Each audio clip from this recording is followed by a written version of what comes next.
Okey, baik. Assalamualaikum warahmatullahi wabarakatuh. Selamat sejahtera Cikgu Aisyah ucapkan kepada semua murid-murid dan selamat pagi ya. Baik, hari ini kita jumpa lagi untuk mata pelajaran Bahasa Melayu tahun 3. Jadi Cikgu Aisyah akan membimbing kamu untuk melakukan latihan di dalam buku aktiviti Jilid 2. Baik, semua murid bersedia dengan buku aktiviti Jilid 2 Bahasa Melayu ya. Baik, kita tengok yang pertama. Kita pergi kepada latihan yang pertama di dalam muka surat yang pertama. Baik, dalam muka surat pertama, dia ada tuliskan dialog di sini. Kemudian daripada dialog ni, kita kena jawab dialog dengan memberi maksud kepada beberapa bahasa istana yang ada di sini ya.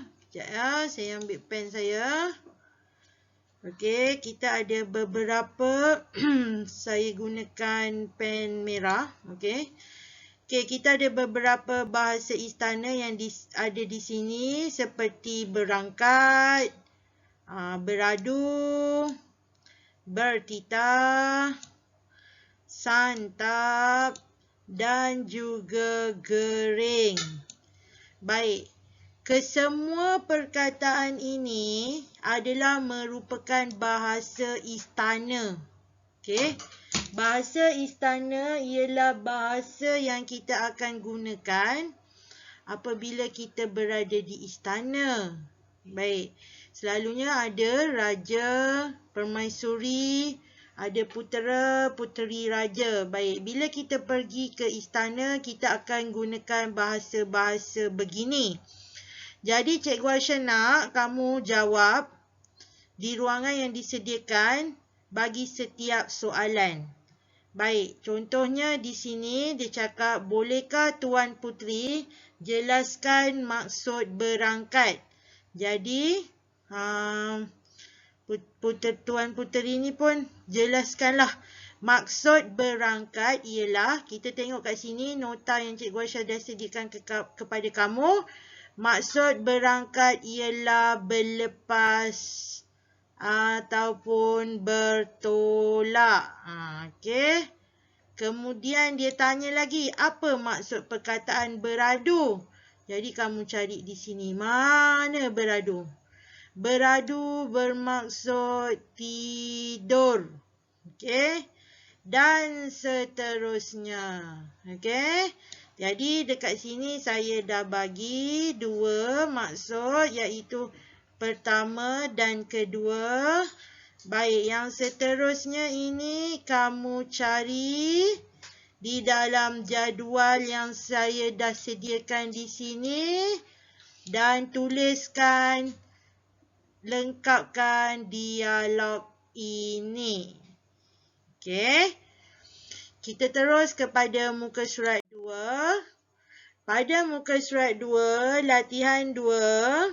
Baik, telah diberikan maklumat di atas, iaitu Festival Kebudayaan dan Kesenian Melayu bagi tahun 20. Kita buatlah sini 2021 ya, sebab ikut tahun ni ya. Baik, di sini dia nyatakan maklumat-maklumat tentang festival ni. Jadi, di sini di bawah ada soalan, kamu jawab saja. Contohnya di sini dia tanya, Imran, pada hari Minggu ini mari kita ke Festival Kebudayaan dan Kesenian Melayu. Jadi dia pun tanya, berapa harikah festival itu berlangsung, Kiran? Jadi kita tengok dekat sini. Saya bagi contoh ya, jawapan nombor 1. Kita tengok sini tarikh dia ialah 13 dan 14. Jadi ada berapa hari? 13 satu hari, 14 satu hari. Jadi ia ialah 2 hari. Jadi kamu tulislah sini festival. Jawab penuh ya. Bila kita menjawab sesuatu dialog, kita mesti macam orang yang bercakap lah. Okey. Baik. Festival itu berlangsung selama 2 hari. Baik, kemudian yang lain-lain ni kamu jawab. Macam di manakah festival itu diadakan? Tulis di sini. Apakah persembahan yang kamu ingin lihat? Kiran, tulis di sini. Di sini. Okey, jawab soalan dia. Okey, jadi Cikgu Aisyah harap kamu boleh untuk buat latihan ini berdasarkan maklumat yang telah diberikan. Baik, kita pergi kepada latihan seterusnya pada muka surat 3. Baik, dalam muka surat 3, dia minta kamu untuk baca pantun ni ya. Baca pantun ni, kemudian kita cari maksud pantun ni. Baik, seperti yang Cikgu Aisyah dah ajar kamu sebelum ni, maksud sesuatu pantun ada di baris ketiga dan keempat. Okey, jadi kamu cari maksudnya dari di sini ya. Ini maksud pantun yang pertama, ini maksud pantun yang kedua, kemudian sini maksud pantun yang ketiga dan seterusnya maksud pantun yang keempat. Tuliskan di situ. Okey, saya rasa tak ada masalah untuk itu. Kita terus sahaja kepada latihan yang keempat. Baik, ini merupakan satu surat ya, satu surat yang diberikan kepada Alia binti Taufik. Okey, baik. Baik, surat ini ditulis, surat ini ditulis oleh Alia binti Taufik. Okey. Baik, dia menulis surat ini kepada sahabat dia yang bernama Indrawati ya. Okey, yang menulis ni ialah Alia lah ya, Alia. Okey, jadi dia tulis kepada sahabatku Indrawati. Jadi di sini ada beberapa perkataan yang dicetak tebal. Cikgu Aisyah harap kamu boleh baca surat ini sehingga habis. Kemudian mungkin kamu boleh tuliskan maklumat ini di dalam IQ Nilam. Tetapi apa yang kamu perlu hantar kepada yang kamu perlu tulis ialah kamu tuliskan di dalam buku tulis berapa perkataan ya. Kita kira ada satu perkataan, satu frasa, 2, 3, 4, 5 dan 6. Baik, Cikgu Aisyah nak kamu tuliskan di dalam buku tulis kamu tulisan berangkai. Saya dah ajar sebelum ni tulisan berangkai, kamu tulislah 1. Tajuknya ialah kuih tradisional. Tulis kuih. Saya pilih warna hitam lah tak nampak sangat. Kuih tradisional. Okey. Baik, tuliskan, gariskan di sini. Jadi kamu, saya padam ni ya. Okey. Kamu pun tulislah.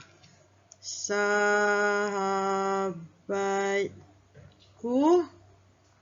Indra. Okey. Okey, pen Cikgu Aisyah kurang ni sikit. Indrawati. Okey. Kemudian tuliskan yang kedua. Tempoh hari. Yang ketiga. Gula kabung. Yang keempat.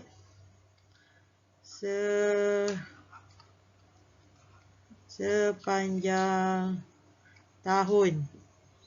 Yang kelima dan yang keenam. Okey, itu latihan yang keempat. Dan seterusnya kita pergi kepada latihan yang kelima.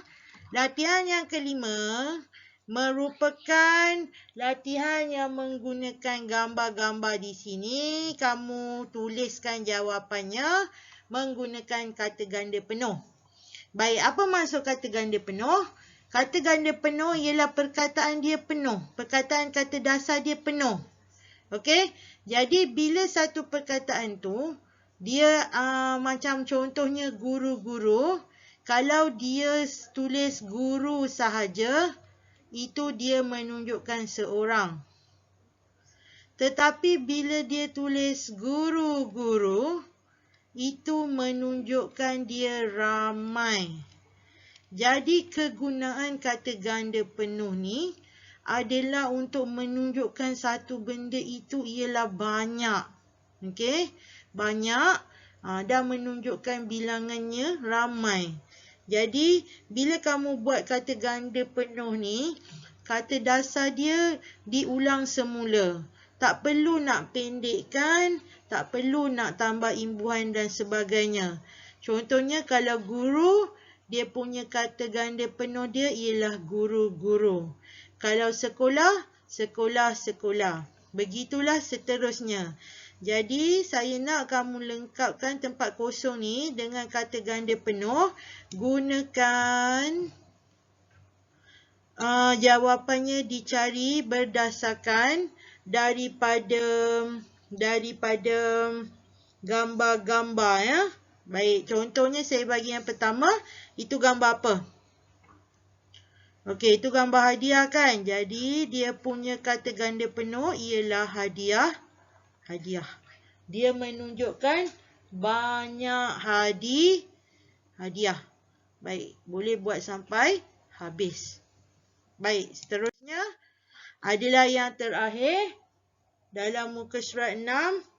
Jadi saya minta kamu untuk membuat 5 ayat. 5 ayat.